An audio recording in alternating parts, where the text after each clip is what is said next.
Hello cuties, today we will discuss Pasteur effect. तो इस effect को डिस्कवर किया था 1857 में लुइस पास्टर ने। तो लुइस पास्टर ने क्या ऑब्जर्व किया ना कि जो ईस्ट होता है जब उसे एरोबिक कंडीशन में एक्सपोज किया जाएगा, aerobic condition is the presence of oxygen, अगर उसे ऑक्सीजन की प्रेजेंस में एक्सपोज किया जाएगा तो ग्लूकोज कंजप्शन और एथेनॉल प्रोडक्शन ड्रॉप हो जाएगी। मतलब कि ग्लूकोज का कंजप्शन भी कम होगा और इथेनॉल का प्रोडक्शन भी कम होगा अगर ईस्ट को एक्सपोज किया जाएगा इन द एरोबिक कंडीशन में।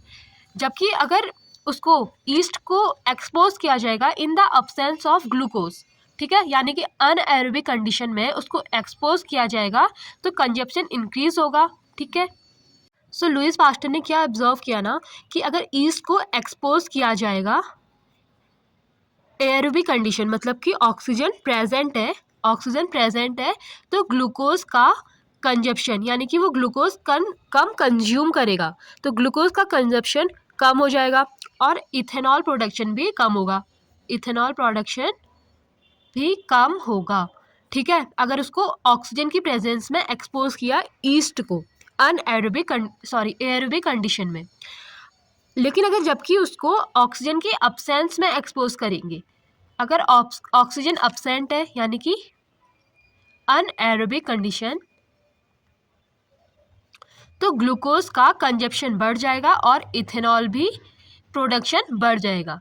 तो ऐसा क्यों हो रहा है, इसके लिए उन्होंने रीज़न दिया एरोबिक कंडीशन में ऐसा क्यों हो रहा है कि वो कम ग्लूकोज को कंज्यूम कर रहे हैं। उसके लिए रीज़न था फर्मेंटेशन में क्या होता है कि 2 ATP का प्रोडक्शन होता है पर ग्लूकोज, ठीक है, 2 ATP पर ग्लूकोज, जबकि एरोबिक रेस्पिरेशन जहाँ ऑक्सीजन प्रेजेंट होगी वो 32 ATP को प्रोड्यूस करेगा पर ग्लूकोज।